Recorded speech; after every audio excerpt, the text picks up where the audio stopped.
لو نفسك في حاجة مغذية كريمية ومليانة طاقة لازم تجربي عصير الافوكاتو ده. اول حاجة انا معايا 2 ثمرة من الافوكاتو، قسمتهم بالنص وشلت البذرة، وبمعلقة ابتديت اشيل القلب، حطيتها في الخلاط وضفت عليها عسل ابيض، نقدر نستبدله بالسكر ده حسب الرغبة.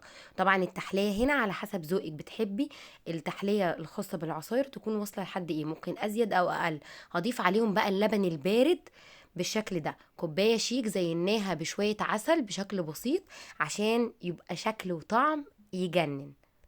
ننزل بالعصير بقى بقوامه الكريمي. وعايزه اقول لكم هنا على فكره، الافوكاتو مش بس طعمه حلو، ده كمان كنز من الفوائد، غني بالدهون الصحيه اللي بتغذي القلب، بيشبع جدا، غير ما بيحسسك بتقل، في الياف كتير جدا يعني بيساعد على الهضم، وكمان مفيد للبشره وللشعر، وبيحتوي على الفيتامينات مهمه زي فيتامين اي وفيتامين سي والبوتاسيوم، يعني طاقه ونضاره في كوبايه واحده. تعالوا بقى نشوف الطعم حكاية يا جماعة. زينته بشوية من العسل الأبيض من على الوش كشكل إن يكون شكله حلو جدا، زي ما الطعم بيفتح النفس الشكل كمان ضروري يفتح النفس. تحفة يا جماعة.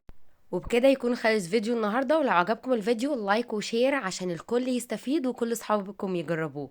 باي باي، انتظروني في فيديو جديد ووصفة جديدة طعمه حكاية. باي باي.